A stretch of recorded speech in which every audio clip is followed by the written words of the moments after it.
Welcome to the AANS Leaders in Neurosurgery interview series. We're fortunate to have Dr. Gail Rosseau with us here today, an incredible leader within the field of neurosurgery, global neurosurgery, and far, far beyond. Thank you for the honor of having me interview you and be able to hear about your experience. Oh, thank you, Carrie. I'm delighted to be here. Thank you for inviting me to interview you as well. It's a pleasure Oh, are to you have you kidding? As I may have told you, I don't have very many talents, but one that I do have is I'm a talent scout. I'm a good talent scout, and I've known you for quite a while, and I spotted you early on as someone who was going places. Well, thank you. We owe a lot to our fantastic mentors, and you have been my earliest mentor in neurosurgery. So it's an honor to be here sitting with you and hearing about your experiences throughout your amazing career and teaching the next generation. So thank you for sitting down. Well, thank you. I'd love to kind of start by going with your macro perspective around neurosurgery and how you've seen it evolve over incredible work that you've done over decades within neurosurgery and within different components of neurosurgery. What do you think are the biggest changes that you've seen since entering the field up until this point? That's a good question, a good place to start. One of the things I've always liked about neurosurgery is that it's high tech and high touch. So the things that have changed, I think, in the 30 years I've been doing neurosurgery is that the technology obviously has grown by leaps and bounds. I mean, the fact that we have not only MRIs, but 7 Tesla MRIs available, and that we're using robots, and the advent of radiosurgery and endovascular techniques are just thrilling beyond measure. So it's been great to see how much technology has made neurosurgical care easier on patients, first and foremost, and also more, just better, more highly performant. We're getting better at taking good care of people and doing it in ways that hurt them less, that are less disabling, that take them away from hearth and home less. So the tech part has changed a lot. But I think equally important is in our global neurosurgery community is that the people have changed. It is a kinder, gentler profession than it probably was 50 years ago. Certainly I can speak for the last 30 years. The people who are good at neurosurgery are also, by and large, really good people. And so it's a happy section of medicine, and I'm just so grateful to have been able to spend my career doing this. And I think we're lucky to really see that community of kindness, as you said, in the neurosurgery world. It's hard to think of anyone who's really abrasive at this point. And I think it is thanks to your generation, and people like you setting the example of approaching everybody with warmth and open-mindedness and that perspective, because it does leave a lasting impression on the next generation.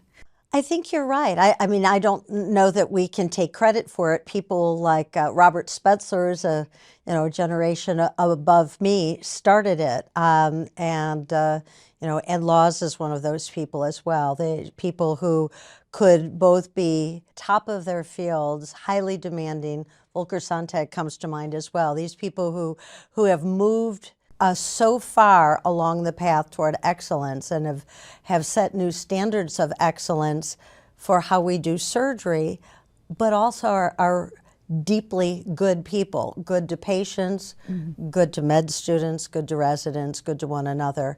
That's really important. Dr. Glockenflecken, notwithstanding, neurosurgeons aren't all exactly the way he portrays us, although he is very funny. Yes. We hope that's an outdated stereotype at this point. We do. But I know, and you've spoken to me about some of your mentors, like you just mentioned, Dr. Laws, Dr. Spetzler, Dr. Janetta, about them having an incredibly profound impact on you at different points in your career.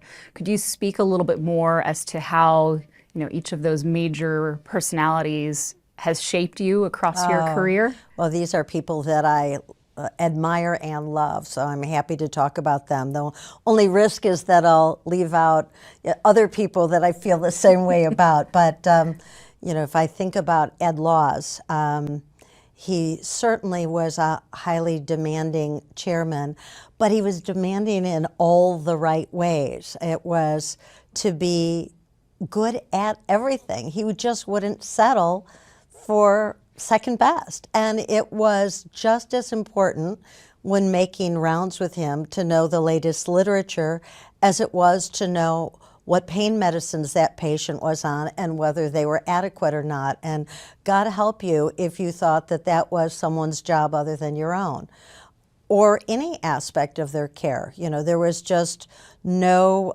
well, that's what the internist will do. Well, that's what endocrine says. It was really this example that he gave by living it, that you are a surgical neurologist, you are a surgical endocrinologist, but you're first and foremost a physician trying to help a patient.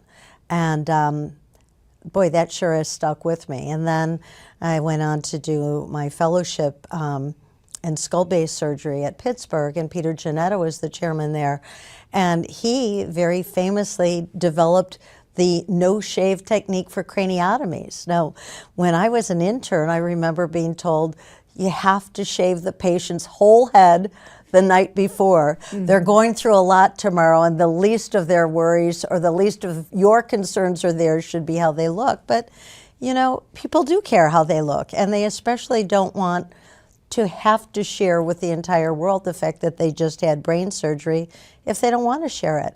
And it was Peter Giannetta. I mean, I shouldn't reduce his many important scientific contributions to that, but, in addition to all of the great scientific contributions that he made and the huge work output, 6,000 MVDs in a career, can you imagine?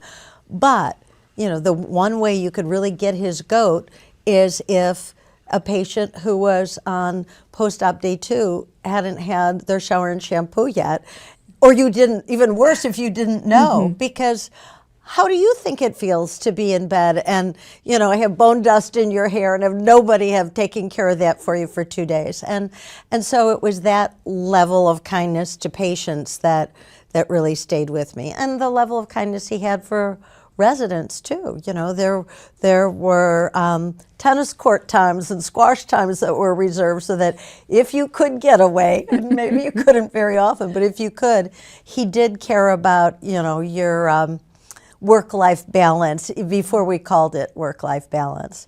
And then I remember when I met Dr. Spetzler and Dr. Sontag for the first time. It was at a meeting in Vienna, and I think I was the only resident who was there giving a talk, and I really felt like a fish out of water. They just could not have been nicer. Here we were in Vienna, Wolfgang Kuse's 25th anniversary of his department. All the luminaries of the world were there. I was only there because I happened to be doing an infolded fellowship in Paris, so it wasn't that expensive or that far to go.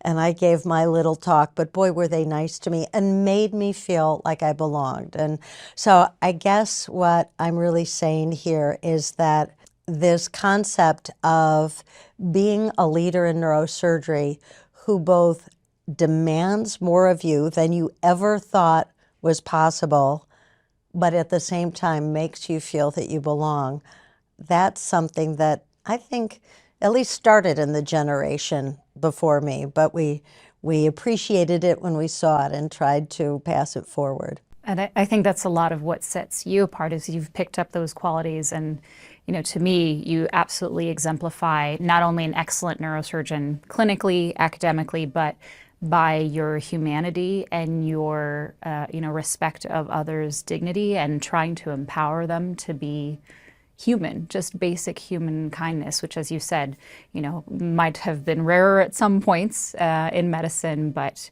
really are at the core of what we do now. Kindness to the patients and to each other as a community so that we can better take care of those patients. So yeah. I think that if you spend a career in neurosurgery in doing what we do, and you don't pay attention to those sort of existential things about life that we encounter in our daily practice and somehow weave them into your own life, you're kind of missing the point. I mean, we on a regular basis meet patients and families who, through usually no fault of their own, their lives have been cleaved in two from before the event, the trauma, or before the diagnosis, the brain tumor, the glioblastoma. Their lives are forever rent into the before times and the after times. And if we don't take from a lifetime of caring for people who've had this visited upon them and learn something that we can apply to our own lives and the way we treat other people, then shame on us, because we're going through work with blinders on. Yeah, it's we absolutely learn as much from the patients as we do from, our teachers. And I see, I hear that respect from you in respect to the patients and your mentors, the efforts you went through, for example, to listen into Dr. Law's invited lecture when we were in Tanzania, and he was speaking at GW. Yeah. And we were on the way to the airport to get a flight to go to Dar es Salaam, and then you were trying to find just that little bit of reception to log in and say, I invited you. I'm making every effort possible to listen into you because you have so much life wisdom to share, and I think that's absolutely true. For you, you have so much wisdom that you've accumulated and refined, and just exude that with grace. You travel across spheres from patient care to your colleagues, to your mentees and trainees and students, with that grace and sharing that respect for, every person. It's truly inspiring to see that. Well, that's nice for you to say, but one of the really great things about choosing a neurosurgical career is you get to spend a lot of time with neurosurgeons, and they're really good people. They're smart and really hardworking and very little complaining and very candid and dynamic. I mean, all the things you would say about who you want to spend your time with, that's our community. A very lively community, and you bet. I think you're a big part of that core. You've been involved in so many different professional organizations, within neurosurgery. You've brought leadership and experience to them, but also just a joie de vivre of enjoying the neurosurgery presence among colleagues and friends. What have been kind of the most remarkable parts of your time with professional societies like AANS, like WINS, like the Société de Neurochirurgie en langue française, and then broader organizations like G4 Alliance now? Well, certainly working within organized neurosurgery or surgery is something that I've enjoyed very much. It gives an opportunity to take those things that you learn in your clinical practice and apply some levers, if you can, to make things better on a broader scale. So I guess starting out, it would have been the WINS organization, Women in Neurosurgery, and that started in, it was 1989, I think, at a meeting in Atlanta when I was still a resident, but we, how everybody empties after a plenary session into some big foyer somewhere. And I noticed for the first time, hey, there's another woman here. And then she said, oh, yeah, I talked to her, and she said, oh, I think I saw another woman too. And by the end of the day, we found there were 8 of us there. And we said, oh, we ought to get together. So we did. We went out and had for drinks together and had a really good time, and decided that not only did we have a lot in common, but that we could do good things together, which is what all the organized neurosurgical organizations do. So we started Women in Neurosurgery with that first group of 8 in 1989. And now it just makes me so happy to see how it's grown. Now it's hundreds and hundreds of women, and around the world. In fact, when we had a celebration that the AANS sponsored at the meeting in Los Angeles when Ann Stroik was president, I couldn't take a picture of all the people in the room. There were hundreds of people. I had to set it on on Panorama in order to get all the women. Well, you wouldn't have needed that for the first meeting for sure. Right. So that was really nice to see. And then, because both the AANS and CNS were receptive to women who were trying to just make things better for all younger members of the neurosurgical community, then I got involved in the CNS and was able to serve on that executive board and loved those people and served there as the international chairman. And we were giving out a significant number of fellowships, some of the first international fellowships. I remember one year I was reporting to the executive that, our committee had fielded a lot of applications, but we had decided on, I forget whether it was 3 or 4, and they said, oh, great, where are they coming from? And it was Cuba, North Korea, Iran, and somewhere else. And so for several years after that, they referred to it as Gail's Axis of Evil Fellowship, which of course it wasn't at all. But the goal was to give people who had not had access to American-style neurosurgery a chance, and those were the countries where people hadn't had that opportunity. So anyway, and then from there I went to the AANS and loved being there on the as a member at large of the executive committee and vice president and chairman of the international outreach, where we were able to do so many things, scholarships and visiting professorships and exchanges that were just wonderful. And then this is another thing I have to thank Dr. Laws for. I know you and I share an interest in all things French, and I had thought when I chose neurosurgery as a career, it was actually quite a dramatic decision because I thought, well, there's 2 things I really like that a neurosurgical life just will not accommodate. And they were a love of travel and of the French language and culture. And now here I am, chairman of the board of an organization where I have to navigate, meetings in French and in France, or at least French-speaking countries, all the time. Part of my training with Dr. Laws is that he knew I was interested in skull-base surgery and sent me to Paris for an infolded fellowship before those kind of things were even being done. It was quite a visionary. Anyway, that led me to be a member of the French Neurosurgical Society, or it was the international group called the Société de Neurochirurgie de Langue Française. So it was the multinational, and I was elected to, I think, 6 years on their board. So it was great practice for me to, have to work on CME credits and budgets and contracts and all kinds of things, all in a language that I had thought I was going to have to give up, but of course I didn't. So these were all not only professionally fulfilling and gratifying experiences, but personally as well. And I think you've really left your impact on all of these different organizations through all of your contributions, as you said, from the foundation of some of them, like for WINS, to encouraging the next generation with fellowships. And I know you've even personally funded some of these fellowships and supported trainees. So it really leaves a lasting impact. I think your legacy, speaks for itself in that sense through a lot of these organizations. Do you have any, hopes for the direction that a lot of the neurosurgery organizations will take over the next few years? Well, yeah, I do.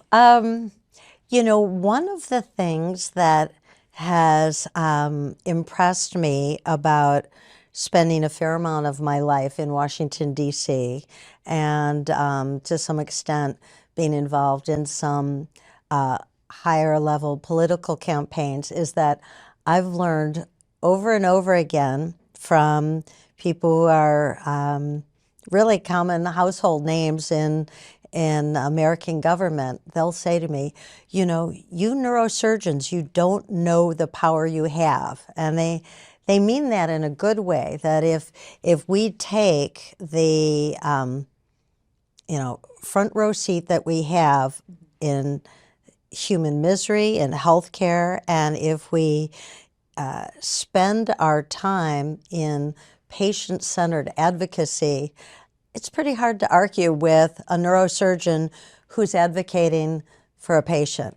And that's a losing proposition for a bureaucrat or an elected official. And so I think that we need to harness that.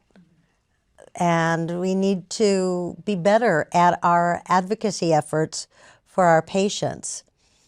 And in this period of time that I've been in neurosurgery, say the last 30 years, have been the period of globalization, where everything's become global. And I think our core responsibilities as neurosurgeons have a little bit as well. So you could take that core responsibility that we've always had, that to take the best possible care you can of the patient in front of you. And that's still a core responsibility. But I think we now have a second core responsibility, and that is, if we think what we do is important, then it's also important to care about whether our colleagues are able, in some distant land, to be able to offer the best care to their patients. And if they can't, what can we do with education, with sharing of knowledge that will allow everyone who is in our community to be able to offer quality, affordable care in neurosurgery to those who need it everywhere.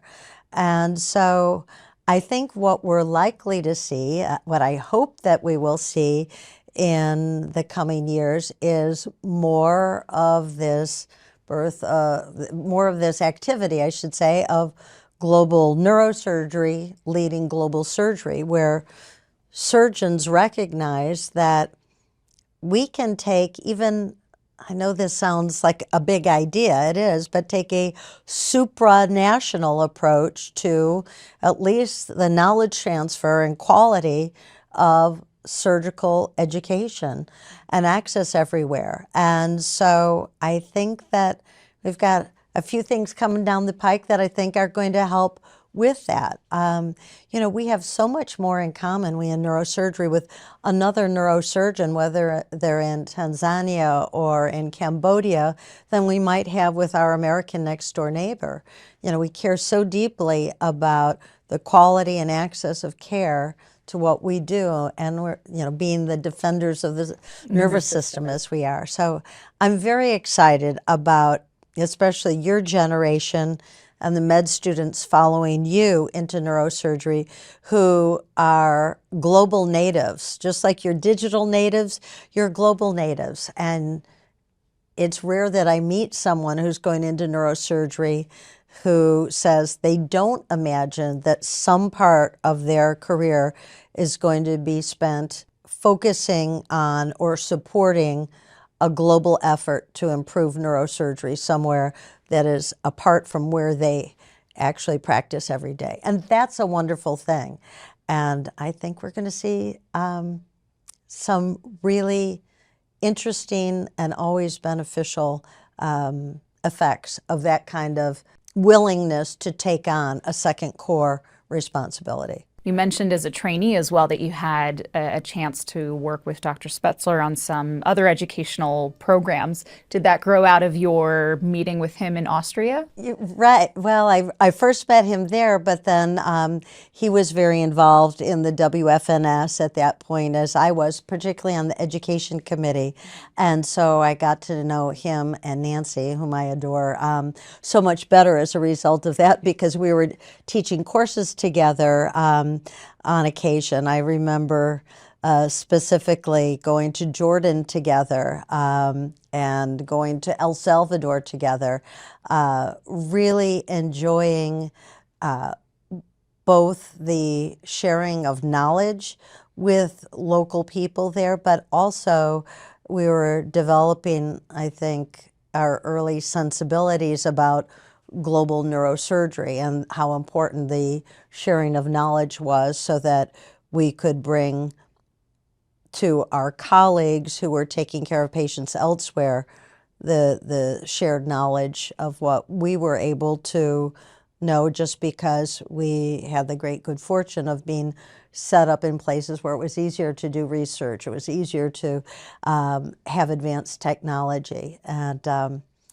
I was and remain very grateful to Dr. Spetzler for so many things, for the pursuit of excellence, the modeling of excellence, for the pursuit of kindness and politeness in neurosurgical practice, and expecting that of himself and others, and modeling that kind of character. And then also the fact that he thought it was worth his time to go to places that were way, way, way off the beaten track and try to do good. So those are just some of the things I'm grateful to him for. And did that shared educational experience with him in going and you know, teaching these courses and sharing that knowledge across you know, different groups of neurosurgeons or physicians, how did that shape your future educational efforts within organized neurosurgery? What lessons did you bring back from those? Well, I will tell you that at first we would be in places that were fairly primitive, I would say. At least the surroundings were, if not austere settings, pretty simple settings, certainly settings that were very different from the OR at Barrow or at Pittsburgh.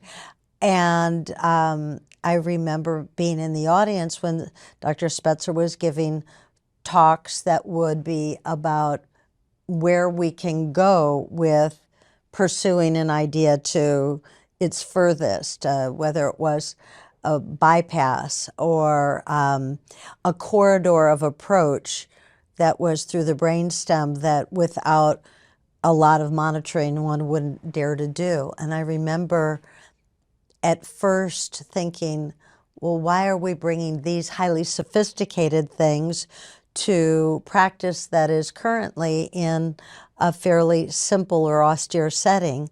But I learned from his example and from observing how people reacted to his glorious talks that we all want to dream. And no matter where you are practicing neurosurgery, you want to be able to do it that way. And you may recognize, well, your case tomorrow won't be done exactly that way, but we all need to dream. And he did and does make us dream.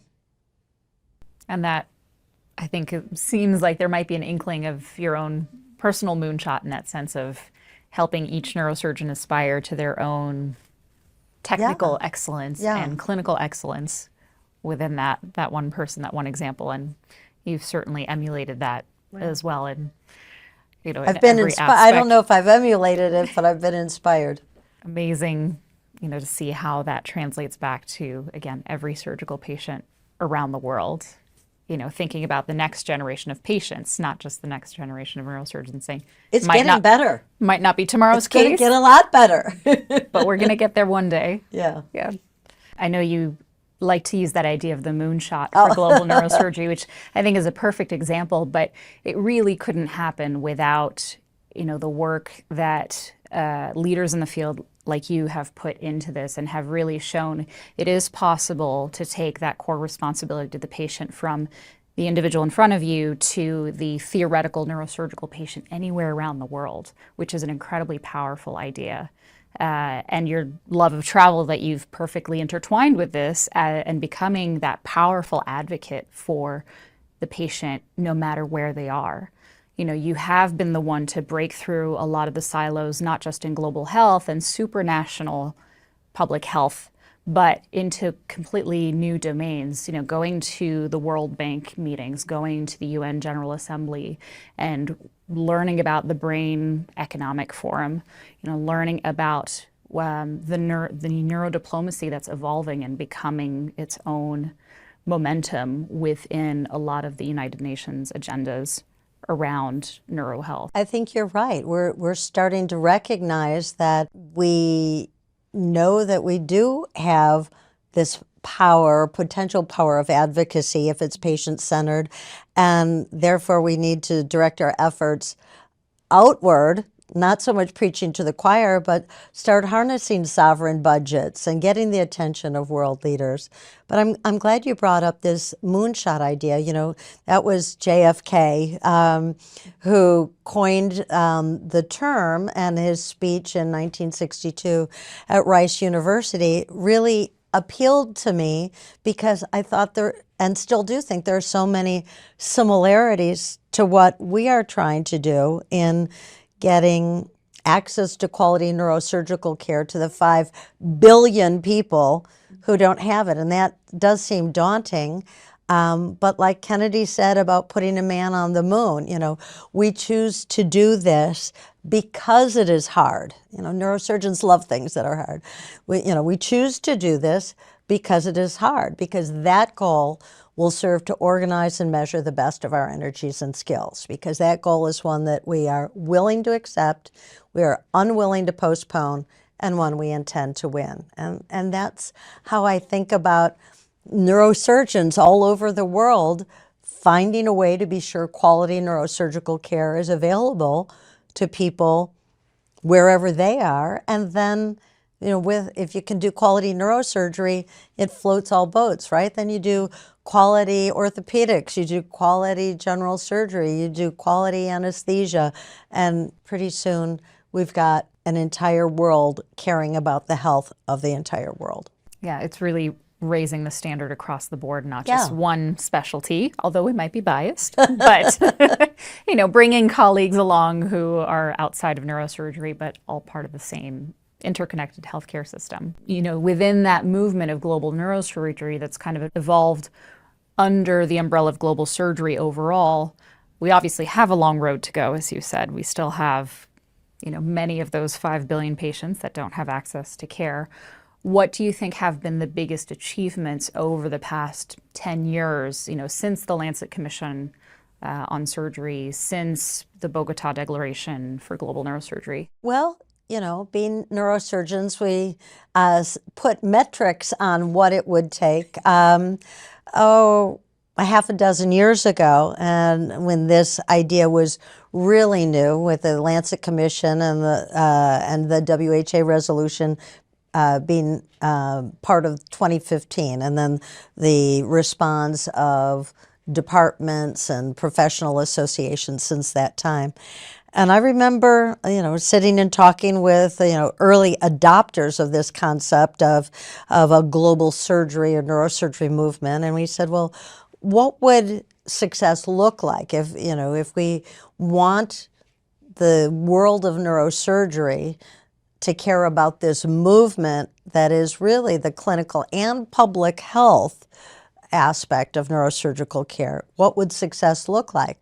Well, we said, well, at least every major continental meeting would have a session on global neurosurgery. Well, we've long since accomplished that, and now you can hardly have any meeting in neurosurgery that doesn't have some global component.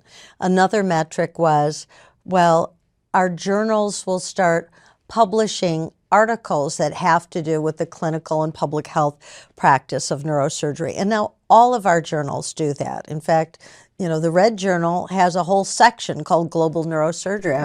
I'm honored to be, you know, the first section editor, but and they've really stepped up to the plate. It's very gratifying to see that. We've just published a 7-part series. So the folks here at Barrow did the cover for that. We had a journal signing at the CNS meeting, and 300 people waited in line for us to sign a journal. So there's enthusiasm. It's not mere interest. There's enthusiasm because it feels good to take something that you love, that challenges you, to work to learn it on behalf of your own patients, and then to share it. I mean, it's all of us passing it forward. Right. And it's amazing to see, as you said, the clear markers of progress in that sense and awareness around the global part of the neurosurgery community. What do you think are, you know, the most important next steps to take that to the LMIC settings and really reduce the barriers to access to, publications, to meetings, and, scientific dialogue across pockets of neurosurgery practice around the world?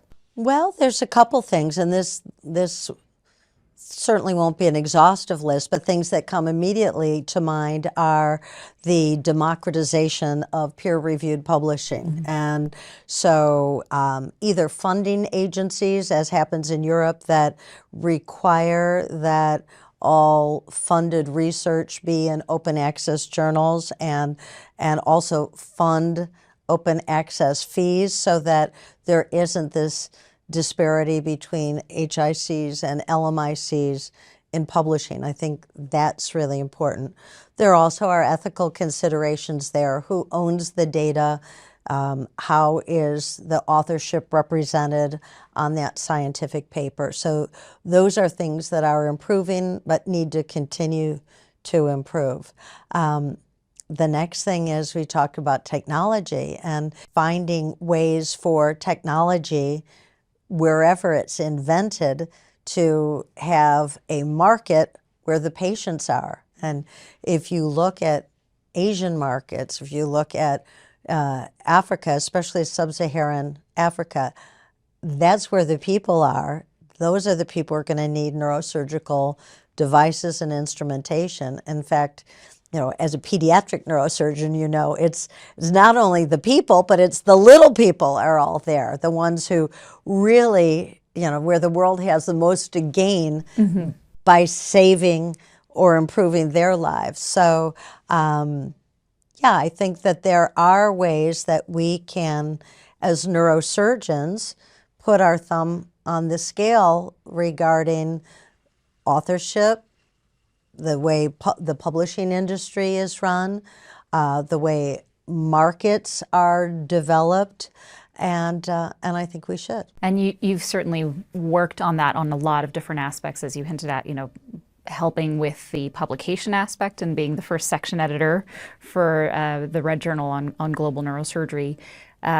So you're really leading by example in reducing those, being the chairman of the board of the G4 Alliance and trying to bring in more representation from LMICs. Where did that passion for you to improve access come from? So you've had a lot of different experiences, but is there a singular experience or a mentor that really opened your eyes to that global scientific discussion, let's say? Barack Obama talked about not getting into dumb wars, and I don't know about dumb or smart wars, but I do know about dumb deaths.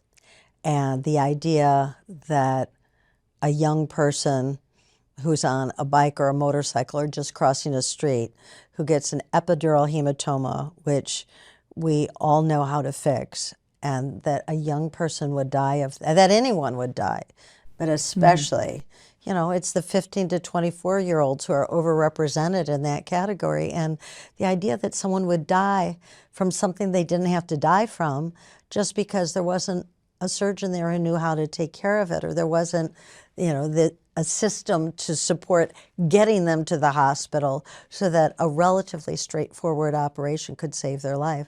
I mean, that keeps me awake at night.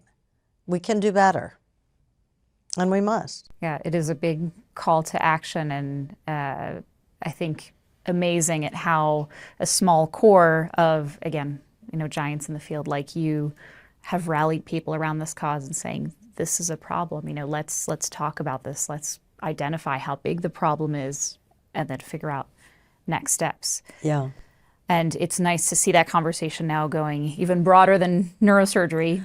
Oh, it is. I mean, I'm that's very crucial. proud to be a neurosurgeon, obviously, and very proud of our community. And I think that we're willing to accept a leadership role in this.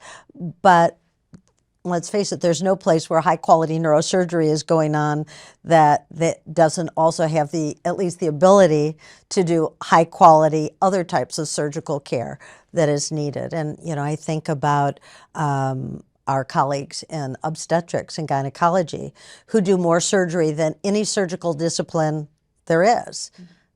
our OBGYN colleagues, and yet very often this perfectly natural part of life is happening under the grimmest of operating circumstances. I mean, again, talk about dumb deaths, the notion that a young woman and a young mother would die and her child would die because of labor that is arrested labor. It just is heartbreaking, and we can do better. And it's nice to see that sometimes that groundbreaking momentum comes from our field to inspire others, like in obstetrics and gynecology. I know you were invited by obstetrics and gynecology to present the global neurosurgery work at their conference in Paris, if I remember, Yes. a couple years ago. I was delighted to speak to the obstetricians and doubly delighted when I found out the meeting was in Paris. It's a great opportunity to hopefully inspire others in different surgical disciplines, for sure. Unabashed francophile that you know me to be. And combined with neurosurgery, it's perfect. Right. As you said, right up your alley of interest combinations. That's exactly right. And I'd like to shift gears around that a little bit and get to specifically why neurosurgery for you. I know you were a medical student at GW, but how did you come to learn about neurosurgery, and what drew you to the field in the first place? I think that I was maybe one of the people in my generation who was a woman who wanted to work all my life. I wanted to be a working person. I wanted to be a doctor. And I just felt that the neurosciences were going to evolve during my time in the work world and keep it interesting and constantly challenge me. I love to study. I love to read. I love to, put my head on the pillow at night and think about the things I know now that I didn't know then. And I knew that a career in neurosurgery would offer really an unlimited number of opportunities to learn every day. I will say this, I also really like the human drama of it. I really like the fact that the conversations that we have with patients are about life and death. They're about, could you stand to be blind, or have your dominant hand not work anymore? I really like the important conversation, and we have that more than just about anybody. I welcome that. I enjoy that aspect about it, that it's not trivial. That deep connection at a very critical moment, often in people's Yes. lives. Yes. And I obviously, you have a lot of empathy and compassion, again, in all of your interactions with your patients, colleagues and friends, mentees. I know you have very close relationships with your family, very tight-knit family. So I wonder how much of that, has been influenced by the warmth that you had, growing up.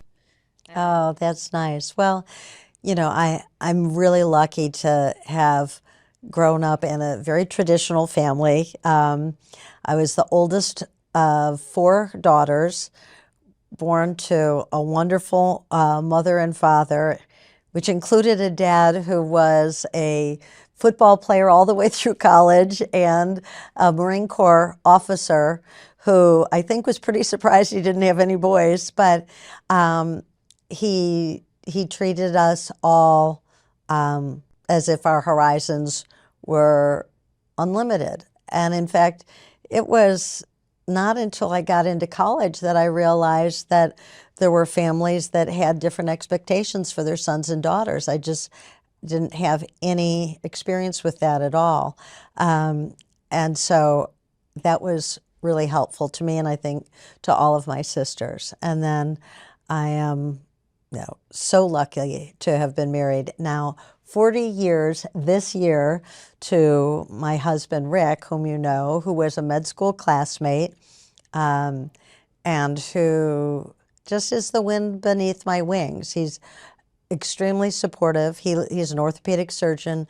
He loves what he does. He's very, very good at it and supports me trying to be good at what I do. It was not so much a 50-50 proposition, but I'll do everything you need. I know you'll do everything I need, and so there's a huge amount of overlap around the 50-yard line, right? Right, So that there's not a lot of quibbling about whether we've come to the middle, and I think that's been a good thing for our kids to see. We are blessed with two great kids, Natalie and Brendan, adults now and, launched and on their own. Natalie is an internal medicine resident and, not setting the world on fire. She's just such a good doctor, smart and caring, and we're so proud of her. And Brendan, likewise, is setting the world on fire. He loves space. I will admit that some of my launch analogies and even some of the launch videos sometimes come from him. But he's in the double majored in astrophysics and economics, and has published a book on the space economy, and now is working in the space industry. And so we're very proud of them and their partners. And I think that we all have a pretty good feeling about what they call work-life balance. It seems to kind of weave together pretty well. Right. Seems like you for have, everybody. you have a very flexible resilience, as a family. Still inspiring moonshots, even in your children, for Brendan, as you mentioned, and yet you. Well, I think he inspires me. But. We'll go with bi-directional. But I know you have that as an inside joke with your global neurosurgery presentations and mentioning the moonshot to send that back to him sometimes, which I just love that relationship and those close moments as a family that you can still share despite distances and travel. Yeah. And no, those are close moments with him. And with Natalie, I'm so proud. She's really a stellar student and got all the kudos for being a good student in med school. But she also was elected to the Gold Humanism Awards for, people who care deeply about the humanistic side of medicine and the global aspect of bringing medicine to others. So I think both of them are doing well in their chosen fields, but also surrounding that with, the extra things that kind of make a life. And you and Rick have also found that balance. And I know he doesn't share your love of travel to the same degree, we'll say, and has his own interests like carpentry, as you mentioned, home renovation. Oh. So how have you kind of developed that resilience? He's doing the head of the Charles now this week. He's reunited the group that won the thing when he was a collegian. Wow. 50 years ago, and they are racing it on Saturday. That's so amazing. From here, I go to Boston to cheer him on. Wonderful. Next year, it'll be your turn in the boat. I don't know about that. But it's great to see that example of, again, two very fulfilling careers and yet, outside interests, very accomplished children who are wonderful people as well. What have you found is helpful for you in kind of finding that balance for you, even if it might be a shifting target over the years, as a family and as a person itself, just so that you don't get tired out by the human drama of neurosurgery? Well, if I'm talking about family, I would have to include over a dozen au pairs that we had, all French au pairs who really helped us. One of the things that any working couple who are going to consider having a family has to reckon with is, what's going to happen before work, after work, childcare, and so forth. For us, both being on call a lot, we had to have someone who would live with us. And so this was one way of being able to address my interest in all things French, is that we had live-in au pairs, which turns out was really a cost-effective way to do it. We just had to have a house big enough that had one room for an extra person. And most people can do that. And these 12 women and one wonderful young man who were our 13 au pairs while our kids were growing up really did help us raise the kids. They are like the older aunt or uncle or cool older cousin that everybody wishes they had, and they were and remain really part of the family. So I would not want to neglect how important that was for making this whole thing work. But for me, I have this little thing that I do. I remember very early in practice, I took care of someone who had a member of their family who was a 41-year-old woman with a new baby who is diagnosed with metastatic breast cancer.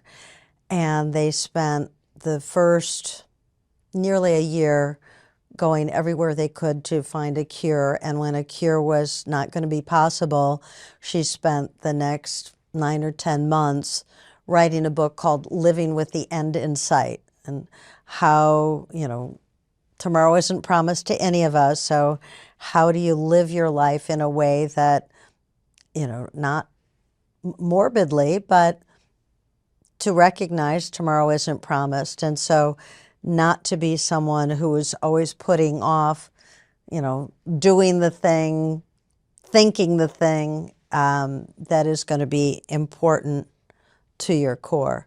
So I developed these things. I know the residents here at Barrow know about them. They asked me a similar question, and I said, well, I start and end each day with the 5 F's. And they said, what was that? So it's faith, family, friends, physician. Yes, I know it doesn't start with F, and fitness. And so when I wake up, I kind of go through those and, what I want to do or hope to do on each of those levels that day, and then check in again at night and whether I've done it. And so it's not perfect, but at least it keeps me from attending to the people and the actions and the thoughts that I want to be thinking about every day. And you've done an amazing job, I think, again, combining all of those, even if they're not each present every day, but I know you've run marathons, even if you're not going to be on the Charles next year, but marathons are an accomplishment. I probably should move that final F up a few days. Well, I think running across the airport counts too, even if it's not a full marathon. But it's amazing that you have been able to maintain those pieces so strongly and develop additional interest. I know you have an incredible collection of presidential plates, if I remember correctly. Well, I and love presidential knowledge. history, yeah. And I love vexillology, and that works great for someone who has to go to WHO every year and to the United Nations. Right. I love my flags. And the World Bank. And the World Bank, You now have a lovely scarf with the flags. And you are a Winston Churchill connoisseur, we'll say. Well, I share a birthday with him and have been reading about him for a very long time. In fact, you may or may not know that this year would have been his 150th birthday. So I am soon headed to London to celebrate that. That's wonderful. And I remember you mentioning the story of Peter Hutchinson surprising you with a visit. Oh my gosh. Oh, you're going to bring tears to my eye. I had tears then. So Peter Hutchinson, very good friend, chairman of neurosurgery at Cambridge, but also originally from Kent. And when he had me as visiting professor, he arranged to take me for a private tour of Chartwell, Churchill's home, and I got to sit in Churchill's chair. Oh, I could cry now thinking about it. It's very moving. It was a special moment. I love the way that you combine, history with who you are and how you let that inspire, what you're doing and leaving as your legacy. Well, I think what I love is biography. I love history as told through the lives of people, usually people who've affected it. But when I think about, the history that we are creating, all of us, the 21st century, I think of it in terms of what people did and how people, individuals and groups of people kind of moved humanity forward. And we're all just trying to make our brick in the wall of human history, but we want it to be a good brick, a solid brick. And so I am very inspired by the lives of the neurosurgeons I know. I was just talking with Dr. Sontag in his office earlier today, and he was showing me something, and he said, "Oh, and that's my book. Did you know I wrote a book?" And I said, "Did I know you wrote a book? I'm sure I bought one of the first dozen copies of it. I've given it away at least a half dozen times. I love that." And so, you know, that is neurosurgical history as told through that biography, and there are many others in neurosurgery, and then if you look at our nation through the leaders of our nation. And I also like the more contemporary way of looking at history, that is including the biographies of people who maybe weren't considered change agents in their time, but boy, were they important for really demonstrating to subsequent generations what life was like in this place at this time and how they paid it forward.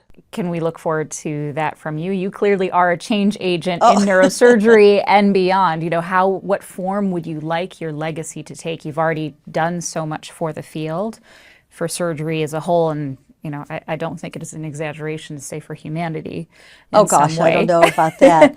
Oh, this must be a Barrow thing. You know, last time I was here, I was going on a Sunday morning for a hike with Michael, and I thought, we're just going out for a walk. You know, we get out in those beautiful foothills here, and, you know, we're not 5 steps into the hike, and he says, "So what do you want your legacy to be?"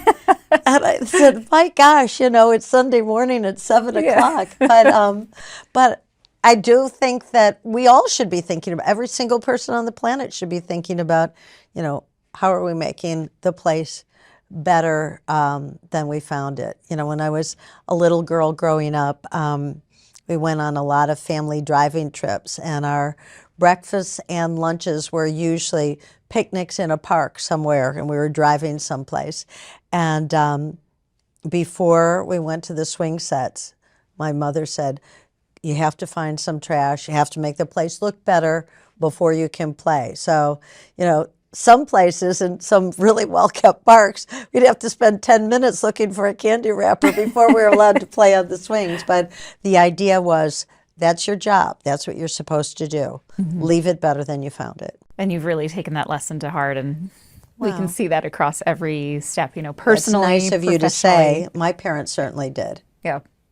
Well, again, I think you have such a close-knit family that comes through in every member of your family.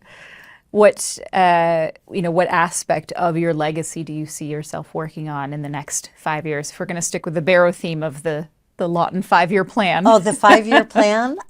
Well, certainly it will be devoted toward the expansion of global neurosurgery and global surgery.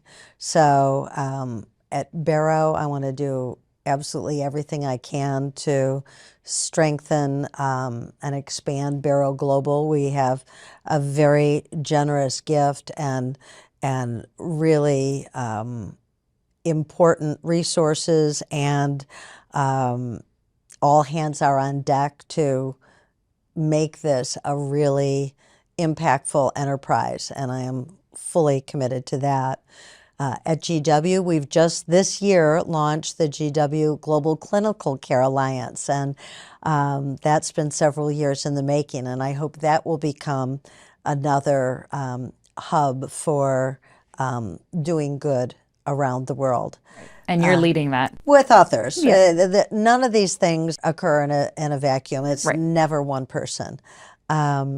So we have something called the Boston Declaration coming up that I hope will be a really exciting opportunity for the world's not only neurosurgeons but neurosurgical community, ecosystem to come together in a supranational effort and say, what does the world need in terms of neurosurgical care, and what can we do to address that? So those are a few ideas coming down the pike. Yeah, and potentially, as you said, through a historical lens, maybe at the Kennedy Center, if we hope, depending on your efforts. Yeah, we hope. but that would be a momentous I'd like occasion. to turn that on you, because you will have many more years in neurosurgical practice than I have ahead of me. And I know, knowing your trajectory, I met you when you were at Harvard. You had already, and you have kind of this glittering background and resume.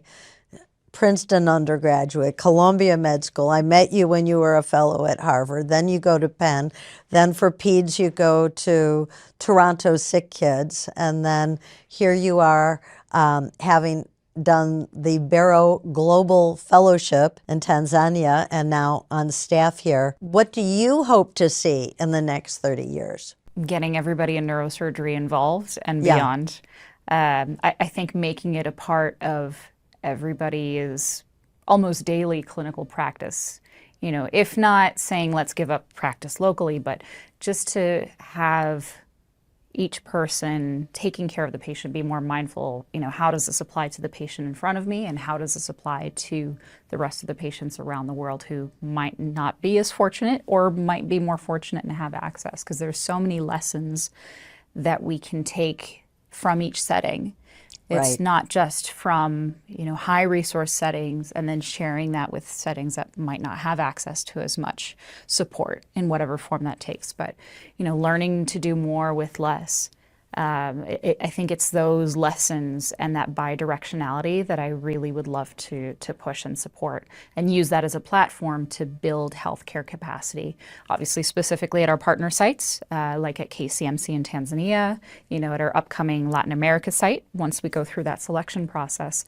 But more broadly, just interacting with, whether it be colleagues at conferences or patients in clinic, and hopefully inspiring a few other people much smarter than me. But as you said, this is really a team effort at every step of the way. Yeah. So if people can build on that energy and that momentum together and broaden the community, beyond just neurosurgery, which is near and dear to both of our hearts, but there's so many incredible connections and lessons to be learned from other surgical colleagues, medical colleagues beyond that, and non-healthcare colleagues. So many lessons to learn from the business side of things, from venture capitalists, from policymakers and governments that we just don't get exposure to in our training typically. So as you said, there's a love of learning, that I think is brings us to neurosurgery, and then brings us to learn how to connect that with other domains, how to make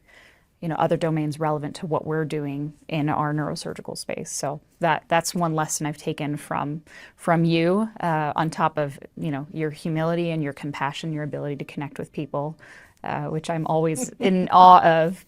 Beyond your neurosurgery talent. That's why I'm your work mother. Exactly, yeah. And it was... what do you call that in Swahili? I love that. The mama ya kazi. Mama ya kazi. It was such a pleasure to have you come and visit at KCMC and see some of the work. Tanzania, and being introduced as your work mother, your mama ya kazi. Absolutely, yeah. Now having had the privilege of, calling you my mentor for over a decade, and being introduced by our mutual friend, Scott Robertson, another wonderful neurosurgeon. Wonderful, yes. It really does feel like you've been there for the major transitions within my short neurosurgery exposure, so far. So you are the mama ya kazi, the work mama. Well, to go back to that, the moonshot idea, if I represent, now I was very, very young when Kennedy gave that 1962 moonshot speech. But if that's sort of the beginnings of global neurosurgery, and NASA putting a man on the moon within that decade, I'll bring it full circle for you. I was just at the Johnson Space Center last week, where they, directed Apollo 11 and on that successful mission. But there is also a whole segment of that place that's about the International Space Station, and there are 43 nations who are participating in the activities of the International Space Station. So I hope that if we're part of the initial moonshot, you'll be part of that multinational international space station. Right, right. And eventually the Mars shot. And the Mars shot, that's right. We'll have to figure out what form that might take. But no, it's incredible, again, to see the momentum, that you've brought to the field and how your different experiences, from growing up, picking up candy wrappers in the park and learning how to be a good person has really driven you and motivated you, that love of learning and learning to improve yourself and your clinical practice to do better by your patients. There is one thing that I think that we should be sure we talk about before we close, and that is the essential aspect of striving to be personally an excellent clinical neurosurgeon before you do any of this other global stuff. That is really fundamental. And I think it's something that we should stress.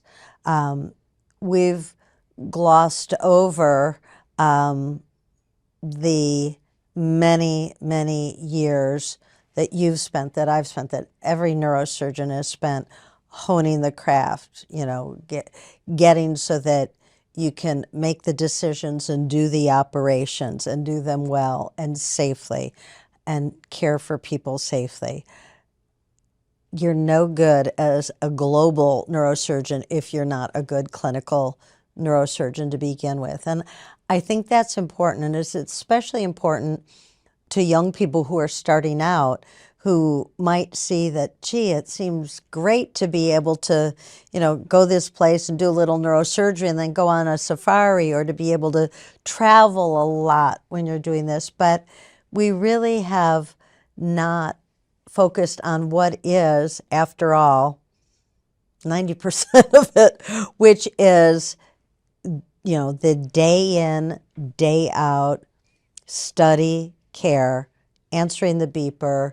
If you forgot something and you're already in the parking lot, going back and checking that, and all those things that make a good caregiver, a good neurosurgeon, a good partner, a reliable person. That we have to stress. And we probably should have started with that, but I want to at least be sure we end with it, because that's the essential first step. Absolutely. And I think you mentioned it, when you said that you learned in your training from, again, other luminaries of, you have to know your patients inside and out in order to learn the clinical judgment that comes with that. And I know you have an incredible practice with particularly pituitary surgery and MVDs, and you have helped with an NPH practice as well. Through all of these kind of subspecialty interests and your skull-based fellowship, what did you find was the most helpful in learning how to hone the craft of neurosurgery and how to hone your clinical judgment? Well, I think that's probably where I started this process of thinking morning and night about a sequence of things. In this case, how the operations were going to go, and looking for the traps, the dangerous parts, how you could do complication avoidance every step of the way. None of us want complications. We hate them, and we don't want to make dumb complications, right? That's not going to be news to any neurosurgeon. You think a lot about how to do a case before you do it. You plan every step. You don't start it until you make sure all the equipment is there that you're going to need. That's your responsibility, not the scrub nurses or somebody else's. It all comes down to you. So taking that responsibility seriously. Yeah, and it's great that, you've also spent time sharing that wisdom and that knowledge through courses. I know you were collaborating with Bill Caldwell, for example, on a course for many years. Yeah, I love that. Pituitary, well, I love pituitary surgery. Yeah. I mean, I'm sure I got that from Ed Laws, but it's a very happy and interesting corner of neurosurgery. I mean, the tumors usually are benign. It's this great combination of neurosurgery and ENT and ophthalmology and endocrinology and some vascular, and so I just loved it, and I loved doing the operations. I loved teaching the operation. Yeah, it was a great pleasure and privilege to teach that AANS course on pituitary surgery for, I think it was almost 15 years that Bill and I did it in one form or another together. That was great fun. And yeah, I love that. And it shows how global things can become. So we videotaped some of that, and I was in Africa recently, and someone that I had never met before it was introducing me, and they said, and so this is the person who taught me everything I know about pituitary surgery. And I thought, how could I have? I've never met him before. But it's the power of technology, of videos, right? Right. And sometimes of writing and whatnot, but it's communication. And that access to different educational resources now and trying to disseminate it to those who might not have a regular curriculum. I am so excited about the future potential for tech to be able to share the way we do and teach surgery and make it better and safer for everybody. And now that you're professor at GW, have you worked on any educational programs within GW with your own trainees or externally that you'd like to grow and get others involved in? Well, I'm very excited about what one of my partners there, Dan Donahoe, is doing with a group, a nonprofit group he started called SDSC, the Surgical Data Science Collective, that is using AI and videotapes of surgery to be able to examine how surgeons are doing their own surgery and how you can make it better and safer, and how you can learn from master surgeons like Dr. Lawton, Dr. Spetzler, Dr. Sontag. So I'm really excited about tech that's coming down the pike that is going to be available to everyone, just like our phones are. Now I don't know if this was true for you, but when I was doing a case the next day as a resident, I was looking in a book for reading how to do the case. Well, now you can look at some master surgeon doing it and describing how you're doing it, which is so much better for really learning how to do the case. So we're going to have that and infinitely more in the years ahead, and I'm very excited to see how that helps us reach more people and do it better. Yeah, that wealth of data to evaluate your own performance, I think, is going to be a whole new way of teaching people and helping them evaluate themselves. Yeah. Not only for our own trainees, in the U.S., but as you said, far beyond. If all it takes is a simple mobile phone, and a good Everybody's internet got connection. Yeah, well, it's absolutely incredible how many initiatives you've been involved in. And also creating, for example, as one other educational example, the shared training modules for spina bifida, for example, across high-income and low- and middle-income countries, to share that experience where we have the resources and technology, for example, in North America or Europe, but maybe not as many patients or the hands-on experience, and learning from our colleagues, for example, in Ethiopia, where they have a large number of spina bifida patients, and they can share their expertise that they've gained by taking care of their patients. Yeah, we want to match the technology with the patient, where the patients are, right? And the knowledge where the operations are being done. There's some really interesting, innovative work going on in this area that I'm very excited about, and glad that I'm hopefully going to be around to see some of it in action. I know you spoke about education a little bit ago, and particularly, around spinal dysraphism, for example. How did you first become interested in that area? Oh, well, that's the story of David McClone, whom I love. So when I moved from Pittsburgh to Chicago, it was a very auspicious time in the history of the care of patients with spina bifida, because largely thanks to Dave McClone, babies who were born with that condition that previously had been a death sentence were now living into adulthood. And so Dave McClone was the chairman of neurosurgery at Children's Hospital in Chicago, And he had young adult patients that needed to be operated on. You know, they had retethered, or they were being referred in a late stage, and all kinds of things where that might affect someone who was more than 18 years of age. So he needed an adult partner. And I had not trained with him, as many of my partners in Chicago had. And so I had not benefited from his years of wisdom and experience. So I volunteered. I said, sure, let's do this together. So all of his adult patients were admitted to my service, and every Thursday for about 7 years, I think it was, we operated together. And so it was like having a spinal dysraphism fellowship from Dave McClone. I mean, how much more lucky can you be than that? And so I not only learned, well, we did clinic together as well. That was another day each week. So I learned patient selection. I learned, the real minutia details about how to do the operations.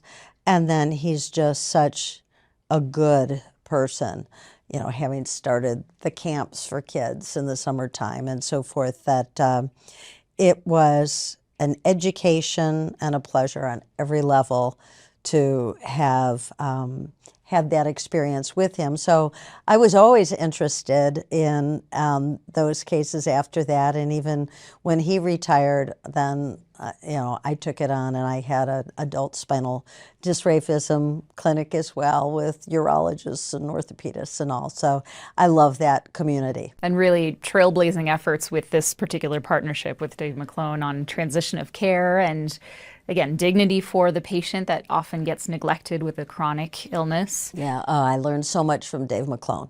Yeah, really grateful for that. I feel like it was another little fellowship that I had by working with him my first 7 years in practice.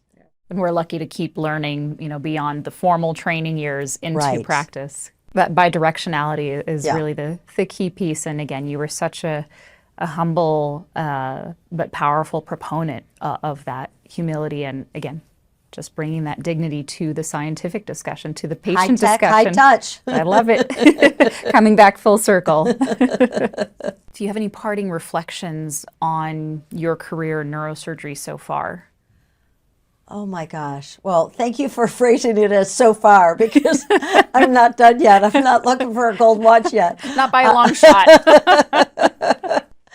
But I do recognize that I have a shorter career ahead of me than I have behind me. So it's a good time to pause and reflect. And just overwhelming sentiment I have is gratitude.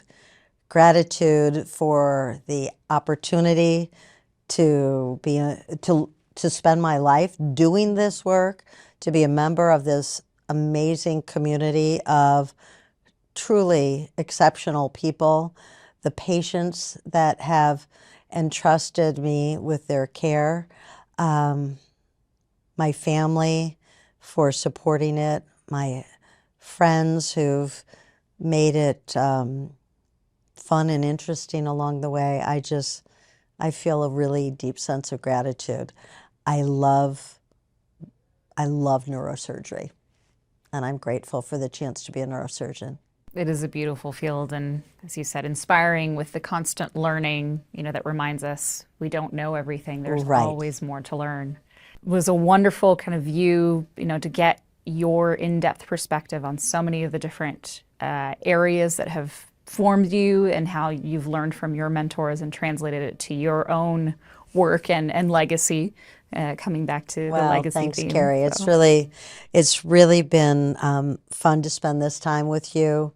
I'm clearly very proud of you, and eager to see the ways that you're going to lead neurosurgery in the weeks and months and years to come. It all comes from having amazing leaders, and we're incredibly fortunate to be able to spend this time with you and interview you for the AANS Leaders Series, and it really is standing on the shoulders of giants. So thank you, Gail, for everything that you do, for all the people's lives that you touch, and all the trainees and students that you've influenced and inspired, including me. So we're Thank you. grateful to you. Thank you. It's a real pleasure to know you, and I will be following your career with great interest and always with great support.